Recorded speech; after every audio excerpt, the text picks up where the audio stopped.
Hi friends, అందరికీ నమస్కారం. Welcome to Virat Sai teddy bear manufacturing unit. మన ఛానల్లో పోస్ట్ చేసే వీడియోస్ చూసి ఒక కస్టమర్ ఒంగోలు నుంచి కాల్ చేశారు. వారి ఫస్ట్ యానివర్సరీ సందర్భంగా వారి వైఫ్కి ఎప్పటికీ గుర్తుండిపోయే విధంగా ఒక మంచి గిఫ్ట్ని ఇద్దామనుకున్నారు. వారు అనుకుంటున్న కొన్ని లెటర్స్ని ఒక స్లిప్ మీద రాసి మనకి ఫోటో మెసేజ్ చేశారు.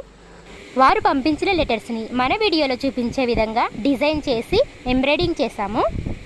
సింబల్ మీద లెటర్స్ డిజైన్ చేసేటప్పుడు వీడియో తీసి కస్టమర్కి సెండ్ చేసి వారికి ఇష్టమైన కలర్స్ని యూస్ చేస్తూ కస్టమర్ ఇంప్రెస్ అయ్యేలాగా సింబల్ని డిజైన్ చేశాము. ఫైనల్గా మనం డిజైన్ చేసిన సింబల్ టెడ్డీ బేర్తో సహా మన వీడియోలో చూపించే విధంగా ఉంది. తర్వాత టెడ్డీ బేర్ని ప్యాక్ చేసి ఒంగోలు పార్సిల్ పంపించాము. కస్టమర్ పార్సిల్ని తీసుకొని వారి వైఫ్కి యానివర్సరీ గిఫ్ట్గా ఇచ్చారు. మనం పంపించిన టెడ్డీ బేర్ కస్టమర్ వైఫ్కి చాలా బాగా నచ్చింది.